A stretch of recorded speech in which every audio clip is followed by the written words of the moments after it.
Right, so we have here, find the sum of 2m squared minus m plus 4 and 3m squared plus m minus 5. What operation is the sum? Addition. So when you see that sum, it means addition. So that means you will add this and this. Okay. But to add, we will only add like terms, right? Like terms. So what can we add here? We can add 2m squared and 3m squared. What's the answer? 5m squared. And then minus m plus m. What's the answer? 0. So you just cross it out. And then 4 plus negative 5? Negative 1. So the answer is 5m squared minus 1. Letter D. Let's go to the next question. What is the difference when 3x minus 4 is subtracted to 8x minus 2? John, what operation is difference? Subtraction. So we're going to subtract here. Okay. Are we going to subtract from first to second or second to first? First to second, because the phrase that was used is subtracted to. Okay, so that means we will subtract the first group, 3x minus 4, minus the second group, 8x minus 2. Minus 2. Okay, you should do it like that in parentheses. Now, how do we subtract? We can do keep, change, change, right? Keep, change, change. So keep the first group, change this to plus, and change the sign of the second group. So this will become negative 8x and then a positive 2. Then we do addition. So what can we add here? 3x and negative 8x. What's the answer? Negative 5x and negative 4 and positive 2. Negative 2. So that's the difference. Negative 5x minus 2. So don't forget, for subtraction, you do keep, change, change. Alright, here. Find the perimeter of this figure. Do you remember what is a perimeter? What's a perimeter? Like outside the border. The borders. You just add all the sides. Yeah, when you say perimeter, it means add all sides. So that means we will add this plus this and plus this to get the perimeter. Okay? And when we add, we can only add like terms, right? When they're like terms. So we can add here 2x cubed plus 4x cubed plus 6x cubed. What's the sum? 12. 12x cubed. And then we can add 6x, x, and negative 5. 6 plus x, 6 plus 1 is 7, plus negative 5 is positive 2. So positive 2x. So now that's the perimeter, which is letter B. Alright, number 4, find the product. How did we find the product? The box, right? We will do the box method. So for this, we can have 4 spaces here. 3x plus minus 1 in this side, x plus 5 in here. Right? And then we fill in the box. What are the answers here? 3x times x is 3x squared. Don't forget you add the exponents there, 1 plus 1. Here, 15x. And then x times negative 1 is negative x. Negative 1 and 5, negative 5. Okay? Can we combine something from this box? Yeah, 15x and negative x, which is 14x. So now, what's the product? Start from 3x squared, and then 14x, and then negative 5. So that's the product, which is letter C. Right, next question, number 5. This question is similar from yesterday. What is the area of a rectangle? What's the formula of the area of a rectangle for today? Do you remember it? Length times width. This was discussed yesterday. Anyway, that's the formula for area of a rectangle, length times width. So that means to find the area, we'll multiply this length times this width. And to multiply, we will use the box again, the box method again. So, box again, 5x plus 4, and then here will be 4x minus 4. Okay, let's fill in the box. Even, tell me what's the answer here? 4x times 5x, 20x squared. 5x times negative 4, negative 20x. 4 times 4x, 16x. And 4 times negative 4, negative 16. And then we can combine 16x and 20x. What's negative 20 plus 16? Negative 4x. Negative 4x. So now, what's the product? 20x squared. 20x squared. And then negative 4x. And then negative 16. So this is now your area, which is letter C. C. So do the multiplication. Alright, next, let's go to number 6. A rectangular prism has the dimensions x, x plus 3, and 2x plus 5. Determine the volume of the prism. So we're looking here for the volume of the prism. Do you know what is a rectangular prism? Okay. How does it look like? It looks like a box. It's like this. A 3D box.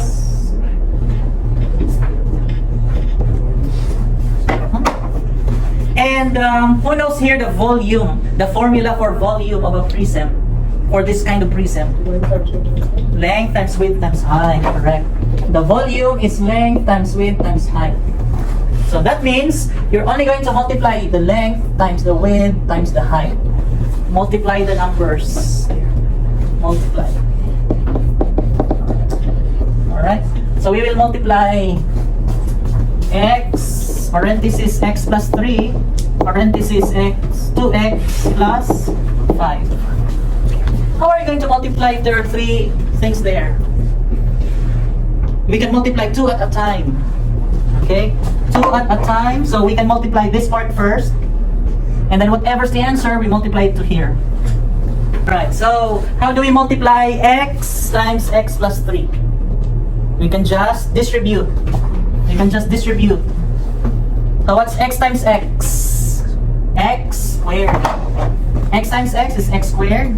And then x times 3 is 3x. That's the result for this part. Close it with parentheses. And then we will multiply it to the last here, 2x plus 5. So how do we multiply this here? We can do the box again, the box. Because you have a binomial times a binomial. So let's just do the box. So you have 2 by 2. X squared and then 3x here for that part, and you have 2x and then 5 here.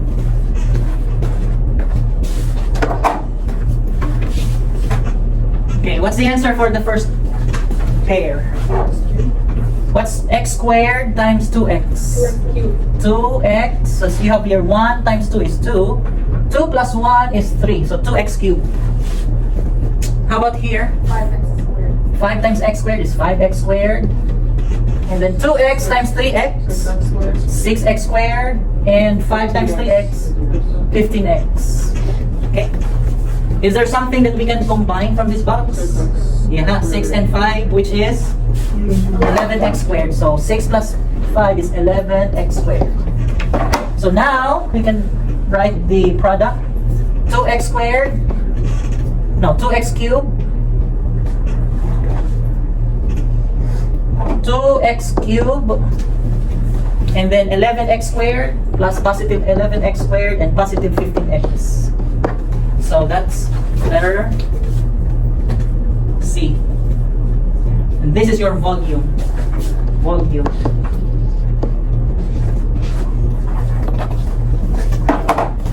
So, see how you multiply if there are more than two numbers here? So you do it two at a time. You can multiply these two first, and then whatever's the answer, multiply to the third. If there's still a fourth group here, whatever's the answer to these three, multiply to the fourth, because it's possible. Right? But the volume formula is length times width. Don't forget. Question for number 6. Okay, let's go to number 7. Okay, here.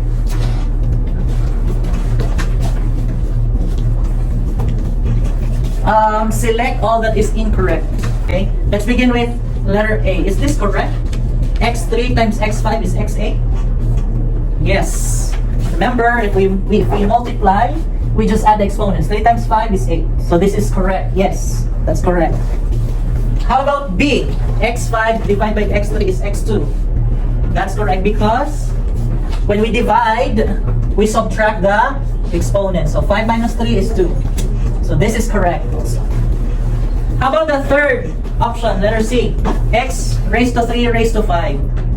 It's equal to X15. I think we did not discuss this part. The answer here for letter C, that's correct. This is correct. Okay? Here's a thing here.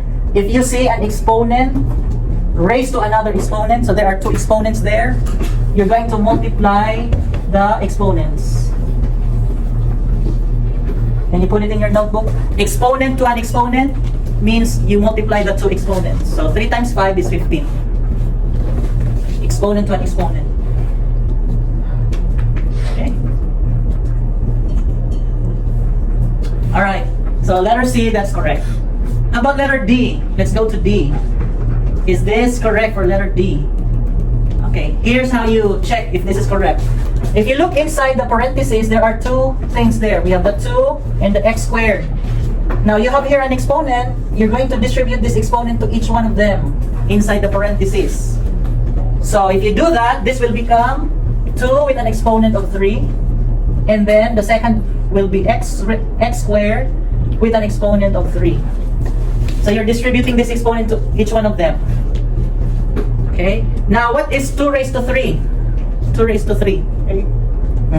2 raised to 3 means 2 times 2 times 2. 2 times 2 is 4, times 2 is 8. So 8. So this part is 8. What about x squared raised to 3?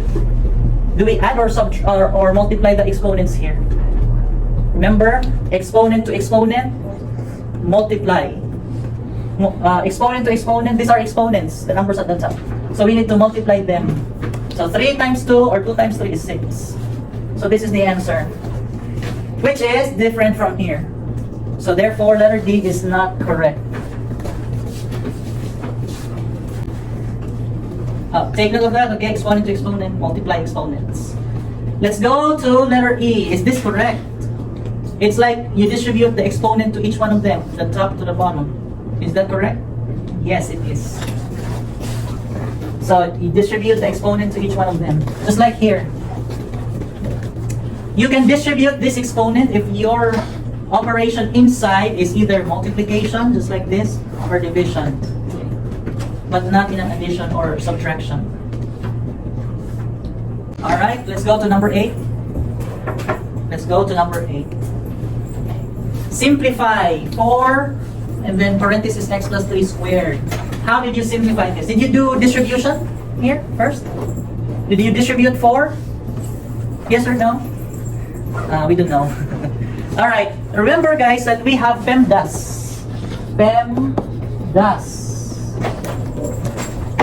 What we have here is the exponent 2.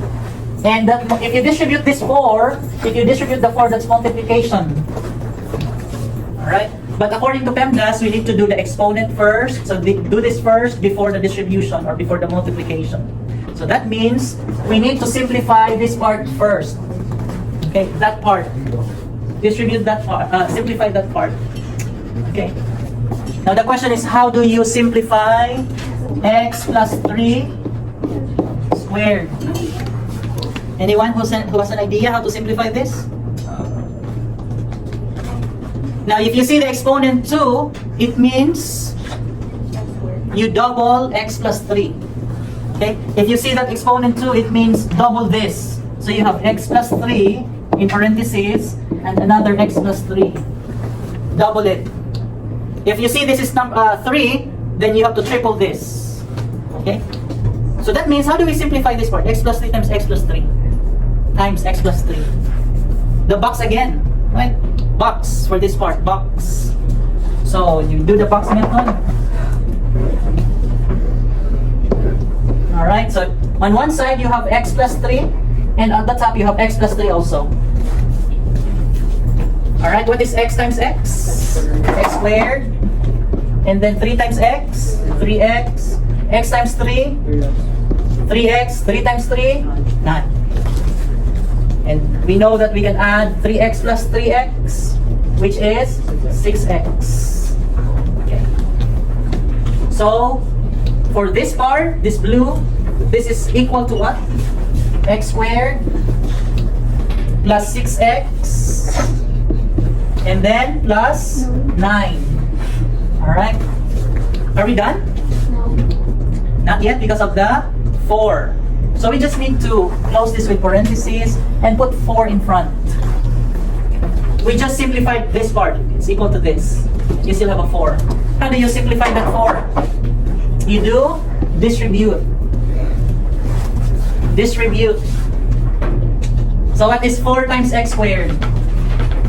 4x squared. And about 4 times 6x? 24x. And 4 times 9? 36. So this is now the final product, which is letter B. Letter B. Alright, next, let's go to number 9. Simplify 12a squared b8 of divided by 24a4b squared. Alright, what do we do with 12 and 24? Subtract?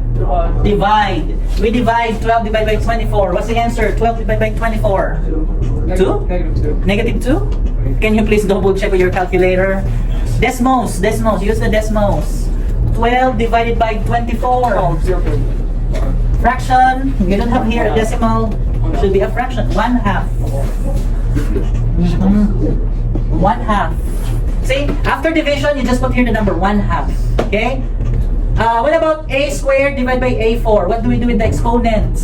Subtract. When you subtract, you should have it from the top to bottom. What's 2 minus 4? Negative 2. So I'm going to put in here a to negative 2. Okay? And b8 divided by b squared is b6. Because you have 8 minus 2 is 6. Is this the answer? Not yet, because there's a rule that negative exponents must be simplified. You still remember how to simplify that negative exponent? Remember, we just moved that part to the bottom, right? Right. To simplify this negative exponent, we just move that to the bottom. And as you can see at the bottom, there's a number 2. So that means that a will join the 2 at the bottom, but the exponent becomes a positive. Okay? That will join to the bottom because it has negative exponent. So that it will be 2a squared at the bottom. How about b6? Will it join also the bottom part? No, because it has positive. It will join the 1 at the top. 1 times b is just b raised to 6. So this is the quotient. b6 over 2a squared. Okay, let's go to number 10. Number 10. Oh. We have this yesterday. Find the value of C that completes the square. What should be that letter C that will complete the square? How did we find that number? Divide B, get the B, divided by 2, which is what? Negative 20 divided by 2, negative 10. And the result, we will square. We will square the result. What's the answer? 100. Okay. Now, here's the thing. If you don't put parenthesis in your calculator, it will give you negative 100, which is wrong because there must be a parenthesis. Okay? The correct answer is positive 100. Positive 100. So that's the answer. Okay. Here's an additional information for this. Alright? Pay attention here. If you replace that C with that result, so that becomes x squared minus 20x plus 100. If you do it, this here, we will call it perfect square trinomial. If you add that 100 here, this thing will become a perfect square trinomial. That's the name, okay? Because it might appear in one of the questions about this term might be used in a test. Perfect square trinomial, that's related to completing the square. Adding that 100 or whatever is the result here. Perfect square trinomial.